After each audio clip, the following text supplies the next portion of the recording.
Hello students, welcome to Edwins, your only trusted online education platform. আজ আমরা একটা বিশেষ জিনিস নিয়ে চলে এসেছি তোমাদের কাছে। যারা এইবার মাধ্যমিক পরীক্ষা দিয়েছো তাদের যা কোয়েশ্চেন পেপারে এসেছে সেইটার অ্যানালিসিস তো অলরেডি আমরা করেছি, আমরা একটা লাইভ ক্লাস করেছি কোয়েশ্চেন পেপার অ্যানালিসিসের। আজ আমরা যে বিষয়টা নিয়ে বলতে এসেছি সেটা হলো যারা পরবর্তী মাধ্যমিকের অ্যাসপিরেন্টস তাদের একটু মোটিভেট করার জন্য বা তাদের একটু বিষয়টা জানানোর জন্য যে আমাদের যে ইনস্টিটিউশন এডউইন্স, আমরা যখন এর আগে ক্লাস করিয়েছি আমরা তো বেশ কিছু অঙ্ক তোমাদের এমফ্যাসিস দিয়ে করিয়েছি বা ধরো তোমাদের সাজেশন দিয়েছি, কিছু মক টেস্ট নেওয়া হয়েছে। এইবার যখন মাধ্যমিকের কোয়েশ্চেন আমরা হাতে পেয়েছি আমরা দেখেছি আমাদের কিন্তু যা সাজেশন আমরা দিয়েছিলাম, যা মক টেস্টে আমরা কোয়েশ্চেন দিয়েছিলাম সেখান থেকে অ্যাবাভ 60% আমাদের কিন্তু কমন এসেছে। প্রায় 10টা সেট অফ মক টেস্ট তোমাদেরকে দেওয়া হয়েছিল, সেখান থেকে বেশ কিছু কোয়েশ্চেন আমাদের কমন এসেছে। সেই যে জিনিসগুলো আমাদের কমন এসেছে আমি জাস্ট সেই জিনিসগুলো তোমাদেরকে একবার বলে দিতে চাই। যারা মাধ্যমিক পরীক্ষা দিয়েছো তাদের তো হয়ে গেছে, তাদের তো তারি পার হয়ে গেছে এবং তারা তো মোটামুটি অনেকটাই উপকৃত। আমরা লাইভ সেশন যখন আমরা করেছি কোয়েশ্চেন পেপার অ্যানালিসিসের তোমাদের কাছ থেকে খুব সুন্দর সুন্দর ফিডব্যাকও পেয়েছি। তো thank you for all those feedbacks. এবং যারা আগামী দিনের মাধ্যমিক অ্যাসপিরেন্টস বা যারা 10-এ উঠেছো বা যারা 9-এ পড়ছো প্রত্যেকের জন্য এইটা বলার যে আমরা এডউইন্স থেকে অনবরত তোমাদের যাতে সুবিধা হয়, তোমাদের যাতে কিছুটা হেল্প হয় তার জন্য প্রতিনিয়ত যতটা সম্ভব আমরা আমাদের রিসোর্স তৈরি করে চলেছি এবং সাজেশন বা প্র্যাকটিস সেটও কিন্তু তার বিকল্প নয়। আমরা খুব ছোট্ট করে আজকে একটু আলোচনা করে নেব এবং তোমাদেরকে দেখাবো যে আমাদের দেওয়া যে যে প্রশ্নগুলো মাধ্যমিকের কোয়েশ্চেন পেপারে অলরেডি এসেছে। তো একদম প্রথমে চলে আসি। আমাদের প্রথম যে বৃত্ত সম্পর্কিত উপপাদ্য, এটা আমি সাজেশন থেকে আলোচনা করছি। বৃত্ত সম্পর্কিত উপপাদ্যের 2 মার্কসের কোয়েশ্চেন, যেটা কিনা মাধ্যমিকের শর্ট কোয়েশ্চেনের মধ্যে এসেছিল। জাস্ট আমি একবার তোমাদের কোয়েশ্চেন পেপারটা নিয়ে বসতে বলবো। এইবারের যে মাধ্যমিকের কোয়েশ্চেন পেপারটা, যেটা 4-এর 3 নম্বরের কোয়েশ্চেন এসেছিল, একদম ডিটো হুবহু সেম কোয়েশ্চেন আমাদের সাজেশনে কিন্তু দেওয়া ছিল এবং আমরা এই জিনিসটা আমাদের মক টেস্টেও ইউজ করেছি। মক টেস্ট পেপার এ যে দেওয়া ছিল সেখানে এই কোয়েশ্চেনটা কিন্তু অলরেডি আমাদের এসেছে। নেক্সট এই কোয়েশ্চেনটা, এটা 8-এর 2 নম্বর প্রশ্ন যেটা মাধ্যমিক পেপারে এসেছে। একটু আমি বলতে চাইবো এখানে যেরকম 4AB দিয়ে অঙ্কটা করা রয়েছে, এই সেম অঙ্ক সেম জিনিস শুধু পেপারে এসেছে 8AB দিয়ে এবং শুধু 4ABটা আমাদের এখানে সাজেশনে দেওয়া আছে। আমরা যখন তোমাদের প্র্যাকটিস করিয়েছি এখানে 4AB, 6AB এবং 8AB তিনটে দিয়েই করানো হয়েছে এবং তোমাদেরকে টেকনিকটা বলে দেওয়া হয়েছিল যে কখন কোন সংখ্যা এখানে থাকলে আমরা অঙ্কটা কিরম ভাবে ভাঙাবো এবং এই ফর্মটাতে কিরম ভাবে নিয়ে আসবো। তো এখানেও যেরকম 8AB রয়েছে এবং x + 4a divided by x - 4a এরকম ভাবে রয়েছে, সেটা তোমাদেরকে অলরেডি ক্লাসে যখন করানো হয়েছে সেভাবে ডিসকাস করে দেওয়া হয়েছিল। তোমরা যদি পুরোনো ভিডিওস আমাদের দেখো, পুরোনো ওয়ান শর্টস গুলো আমাদের দেখো, তোমরা দেখতে পাবে। এটা কিন্তু আমাদের মক পেপারেও ইনক্লুডেড ছিল সেম অঙ্ক। নেক্সট আমরা চলে আসছি ওকে জিওমেট্রি পার্টে বৃত্তস্থ চতুর্ভুজ। বৃত্তস্থ চতুর্ভুজে 4-এর 12 নম্বর কোয়েশ্চেন, অর্থাৎ 2 মার্কসের কোয়েশ্চেন ছিল এটা। ডিটো সেম কোয়েশ্চেন এবিসিডি বৃত্তস্থ চতুর্ভুজের যে প্রশ্নটা দেওয়া রয়েছে এবং অ্যাঙ্গেলস গুলো পর্যন্ত, angle DAC 60 degree, angle BDC 50 degree, তাহলে এসিডির মান নির্ণয় করো। 4-এর 12 নম্বর কোয়েশ্চেন। তোমরা যদি মাধ্যমিক কোয়েশ্চেন পেপারটা চেক করো তোমরা দেখতে পাবে সাজেশন পেপার থেকে এসেছে এবং অলরেডি এটা মক টেস্টেও কিন্তু ইনক্লুড করা হয়েছিল। ওকে, নেক্সট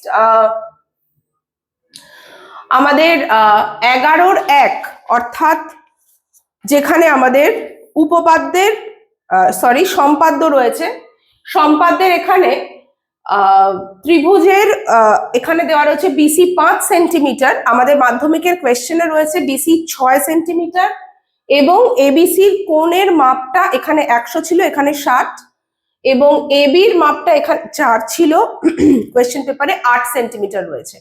তার মানে জাস্ট ডিজিট গুলোকে চেঞ্জ করে দেওয়া হয়েছে, উইচ ইজ ভেরি অবভিয়াস, কারণ একেবারে ডিজিট তো ওইভাবে বলে দেওয়া যায় না, কিন্তু ডিজিট বাদে বাকি পুরো অঙ্কটা সেম রয়েছে। বরং আমাদের এখানে এক্সট্রা একটা কোয়েশ্চেন দেওয়া ছিল পরিব্যাসার্ধের দৈর্ঘ্য নির্ণয় করো, যেটা আমাদের এখানে দেওয়া হয়নি মাধ্যমিকে, বাট স্টিল প্রসেস তোমাদের যেরকম ভাবে দেখানো হয়েছিল সেম প্রসেসে অঙ্ক হবে, জাস্ট মাপটা আলাদা হবে। এই অঙ্কটাও কিন্তু একদম সেম আমাদের মাধ্যমিকের 11-1 অঙ্কটা, অর্থাৎ সম্পাদ্যের প্রথম যে সম্পাদ্যটা সেটা কিন্তু এখানে এসেছে। ওকে, নেক্সট তোমরা দেখতে পাবে উপপাদ্য। উপপাদ্যের যেটা দুটো করতে হয়, তার মধ্যে দুটো থাকে, একটা করতে হয়। সেকেন্ড যে উপপাদ্যটা দেওয়া হয়েছে অর্থাৎ 9-2 নম্বরটা, প্রমাণ করো দুটি বৃত্ত পরস্পরকে স্পর্শ করলে স্পর্শবিন্দুটি কেন্দ্র দুটির সংযোজক রেখাংশে অবস্থিত হবে। সেম কোয়েশ্চেন, এটা বারবার আমরা করিয়েছি, বারবার সাজেশনে বলেওছি, এবং উপপাদ্যের একদম ফুল মানে যেটাকে বলে সাজেশন প্রচন্ড ভাবে মিলে গেছে।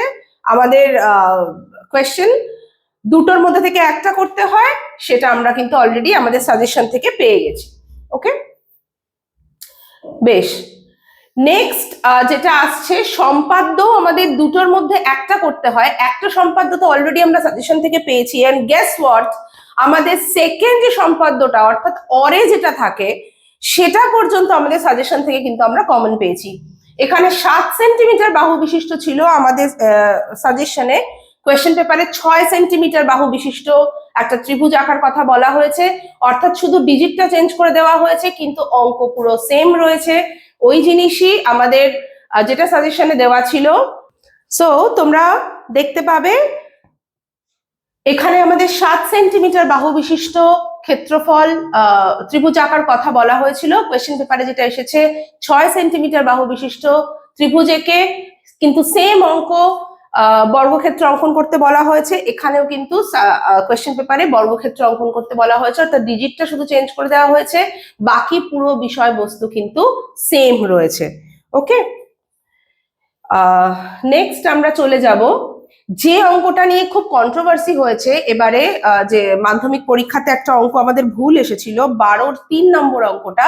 এই অঙ্কটা কিন্তু আমাদের ভুল এসেছিল, আমাদের লেফট হ্যান্ড রাইট এবং রাইট হ্যান্ড সাইড যে দুটো দেওয়া ছিল সে তাদের মধ্যে কোনো একটা জায়গায় কোনো একটা ডিজিট আমাদের চেঞ্জ করতে হতো, মানে এখানে আইদার কস বি হতো না বা এদিকে সাইন বি হতো না, কিন্তু যে অঙ্কটা সঠিক অঙ্ক সেই অঙ্কটা কিন্তু অলরেডি আমাদের সাজেশনে ইনক্লুডেড ছিল। Yes, it was a very important some for this years মাধ্যমিক এক্সামিনেশন, যেটা আমরা বারবার করে আমাদের মক টেস্টেও আমরা দিয়েছি এবং সাজেশনেও বারবার করে করিয়েছি, এবং আমরা লাইভ ক্লাসেস যখন কন্ডাক্ট করেছি এই অঙ্ক কিন্তু আমরা বারবার করে করিয়েছি। আমাদের দুর্ভাগ্য যে আমাদের কোয়েশ্চেন পেপারটাতে এটা ভুল প্রিন্ট হয়ে এসেছে, বাট নেভারদেলেস, কারণ ভুল যদি কোয়েশ্চেনে থাকে এবং কেউ যদি সেই কোয়েশ্চেন অ্যাটেম্পট করে তাহলে বোর্ডের নিয়ম অনুযায়ী তাকে কিন্তু ফুল মার্কস দেওয়ার কথা।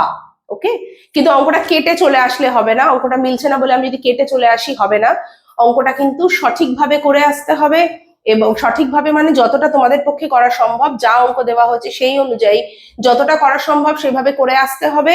এবং যদি অঙ্কের প্রসিডিয়ার ঠিক থাকে, অঙ্ক যদি কোয়েশ্চেন পেপারে ভুল থাকে, এটা বোর্ডের নিয়ম আছে, ফুল মার্কস কিন্তু দেওয়া হয়। তো এখানেও কিন্তু আমাদের সাজেশন থেকে পাওয়া গেছে। ওকে, তারপরে আমরা প্রসিড করি। নেক্সট স্ট্যাটিস্টিক্স পার্ট থেকে তো আমার বলার কিছু নেই। স্ট্যাটিস্টিক্সে যে দুটো প্রশ্ন করতে হয়, 3টে দেওয়া থাকে, দুটোর একেবারে ডিজিট সমেত কোয়েশ্চেন পেপার কোয়েশ্চেন সমেত সমস্তটাই কমন, একদম সেম। এই অঙ্কটা নিচের তথ্যের গড় নির্ণয় করো, যেটা 15-র 1 নম্বরে এসেছে, সেম কোয়েশ্চেন এসেছে এবং এখানে ডিজিটসও পুরো সেম, একদম এই অঙ্কটাই তুলে কোয়েশ্চেন পেপারে দিয়ে দেওয়া হয়েছে। ওকে, এবং আমরা এটা বারবার করে প্র্যাকটিস করিয়েছি, এবং তোমাদের যদি মনে থাকে আমরা লাস্ট যখন ওয়ান শট করেছিলাম তখনও কিন্তু এই অঙ্ক কিন্তু বারবার করে প্র্যাকটিস করানো হয়েছে। তো এই অঙ্কটা ইটসেলফ আমাদের কমন অঙ্ক। এসেছে।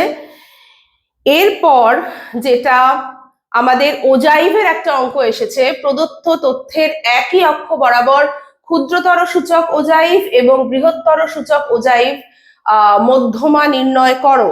এখানে আমাদের যেটা রয়েছে শুধু বৃহত্তর সূচক ওজাইভের ডায়াগ্রামটা আঁকতে বলা হয়েছে বা গ্রাফটা আঁকতে বলা হয়েছে। ক্ষুদ্রতর সূচকটা আমাদের বলা হয়নি, বাট প্র্যাকটিস করানোর সময় আমরা দুটোই করিয়েছিলাম, ক্ষুদ্রতরও করিয়েছিলাম, বৃহত্তরও করিয়েছিলাম, এবং এটাও কিন্তু একদম ডিটো, মানে যা আমাদের সাজেশনে রয়েছে সেম অঙ্ক কিন্তু আমাদের কোয়েশ্চেন পেপারে এসেছে। এইটার ক্ষেত্রে ফ্রিকোয়েন্সি গুলোর ডিজিটস গুলো একটুখানি পাল্টে দেওয়া হয়েছে, উইচ ইজ কোয়াইট লেজিটিমেট, কারণ ওইভাবে অত ডিজিট যা কিছুই করে দেওয়া যেতে পারে। তোমরা জানো এই ধরনের অঙ্কে মানে ডিজিট গুলো অতটা কিছু ম্যাটার করে না, কারণ যেহেতু এখানে জাস্ট ওই কিউমুলেটিভ ফ্রিকোয়েন্সি বার করতে হবে, যোগ করে করে যে কোনো ডিজিটেই কিন্তু অঙ্কটা করা যাবে। তো সুতরাং সেইভাবে এই অঙ্কটা দেওয়া হয়েছে। বৃহত্তর সূচক ওজাইভ আঁকতে বলা হয়েছে, যেটা আমাদের সাজেশন পেপারে ছিল, যেটা আমাদের অলরেডি মক টেস্টেও, মক বি পেপারে এটা ইনক্লুড করা হয়েছিল। এটাই কিন্তু কোয়েশ্চেন পেপারে তোমাদের এসেছে। আর একটা জিনিস লাস্ট আমি তোমাদের বলতে চাইবো, যে 4 মার্কসের 6-এর যে অঙ্কটা, এখানে চোঙের উচ্চতার অনুপাত এবং ভূমির পরিধির অনুপাত আমাদের কোয়েশ্চেন পেপারে এসেছে। আমাদের সাজেশনে ছিল উচ্চতার অনুপাত এবং ব্যাসার্ধের অনুপাত। এবার দেখো, ব্যাসার্ধের অনুপাত যখন আমরা অঙ্ক করিয়েছিলাম তখন কিন্তু এটা মুখে বলে দেওয়া হয়েছিল যে এটা ব্যাসার্ধের অনুপাত দিয়েও আসতে পারে অথবা এই পরিধির অনুপাত দিয়েও আসতে পারে। পরিধির অনুপাত যা হবে ব্যাসার্ধের অনুপাতও কিন্তু সেম হবে, কারণ 2π এই জিনিসটা কিন্তু দুটোর ক্ষেত্রেই সেম। সুতরাং এই অঙ্কটা করলে যা আনসার পাওয়া যাবে, যদি ডিজিট সেম থাকে, ডিজিটটা একটু চেঞ্জ করে দেওয়া হয়েছে, এই অঙ্কটা যে প্রসিডিয়ারে করতে হবে, আমাদের এই 4-এর 6 নম্বর অঙ্কটা কিন্তু সেম প্রসিডিয়ারে করতে হবে। আমাদের এখানে ল্যাঙ্গুয়েজটা ছিল ব্যাসার্ধের দৈর্ঘ্যের অনুপাত, কোয়েশ্চেনের ল্যাঙ্গুয়েজ ছিল পরিধির দৈর্ঘ্যের অনুপাত, বাট আমরা করানোর সময় কিন্তু এটা বলেও দিয়েছিলাম যে ব্যাসার্ধের দৈর্ঘ্যের অনুপাত দিলে যে পদ্ধতিতে অঙ্ক করতে হবে, পরিধির দৈর্ঘ্যের অনুপাত দিলেও কিন্তু একই পদ্ধতিতে অঙ্ক হবে, প্রসিডিয়ারে কোনো চেঞ্জ হবে না, শুধু পরিধির ফর্মুলাটা লিখতে হবে। কিন্তু পরিধির ফর্মুলা লেখার পরেও যে প্রসেসটা ফলো হবে সেটা কিন্তু এই ব্যাসার্ধের দৈর্ঘ্যের অনুপাত যেরকম ভাবে করতে হয় সেইভাবেই কিন্তু করতে হবে। এটা আমাদের বারবার করেও বলা হয়েছিল তোমাদের প্র্যাকটিস করানোর সময়। Okay, so that comprises our suggestion. মোটামুটি যে বললাম আমি, অলমোস্ট 60% এর কাছাকাছি মার্কস আমরা কমন পেয়েছি আমাদের সাজেশন থেকে। আমরা নিজেরাও খুব খুশি এবং আশা করি আমাদের স্টুডেন্টরাও ভীষণ খুশি, কারণ ওরা আমাদেরকে ভীষণভাবে ফিডব্যাক দিয়েছে পরীক্ষা দেওয়ার পরে, যখন আমরা লাইভ করেছি, যখন আমরা কোয়েশ্চেন পেপার অ্যানালিসিস করেছি, ওদের কাছ থেকে ফিডব্যাক পেয়ে আমরাও ভীষণভাবে খুশি হয়েছি। এবং যারা পরবর্তী মাধ্যমিক পরীক্ষা দিতে চলেছো, যারা এবার 9-এ উঠেছো বা 10-এ উঠেছো, মাধ্যমিকের প্রিপারেশন নেওয়ার মতন মানসিকতা তৈরি করছো, তাদের জন্য এই ভিডিওটা তৈরি করা এবং তাদেরকে এটা বলা যে তোমরা যেভাবে প্রিপারেশন নিচ্ছ তাতে অবশ্যই কোনো খামতি নেই, 100 বার এটা আমরাও বিশ্বাস করি বা আমরাও এটা মানছি। তার সঙ্গে তোমরা যদি এডভিন্সকে তোমাদের সঙ্গে রাখো, তোমাদের প্রিপারেশনটা কিন্তু আরো অ্যাক্সেলারেটেড হবে। কারণ এই ধরনের সাজেশন, এই ধরনের মক পেপার যদি তোমরা তোমাদের যে প্রসিডিওর আছে প্রিপারেশন নেওয়ার তার সঙ্গে সঙ্গে রাখতে পারো, তাহলে কিন্তু তোমাদের প্রিপারেশন শুধুমাত্র অ্যাক্সেলারেটেডই হবে না, এটা কিন্তু একদম ফুল সুইং নেবে। ওকে, তো all the best students for your future Endeavour. তোমরা অনেক ভালো থাকো, সুস্থ থাকো এবং অবশ্যই এডভিন্সকে তোমাদের সঙ্গে রাখো, এই আশা করলাম। আমাদের চ্যানেলটাকে অবশ্যই সাবস্ক্রাইব করে নেবে যদি তোমাদের এই ভিডিওটা ভালো লেগে থাকে, আর এই ভিডিওটা অনেক অনেক শেয়ার করতে থাকো বন্ধুদের মধ্যে, যাতে তারাও তোমাদের মতন এইটা জানতে পারে যে হ্যাঁ, তোমরা শুধু একা নেই, এডভিন্সও তোমাদের সঙ্গে সঙ্গে রয়েছে তোমাদের প্রত্যেকটা পদক্ষেপে। আমাদের ফেসবুক পেজটা ফলো করে নেবে এবং আমাদের ওয়েবসাইটটা অবশ্যই একবার ভিজিট করবে আমাদের ডেইলি অ্যাক্টিভিটিস দেখার জন্য। ফিরে আসবো আরো অনেক অনেক লাইভস, অনেক ভিডিওস, অনেক ডিসকাশন, অনেক কিছু নিয়ে। ততদিন ভালো থেকো, সুস্থ থেকো।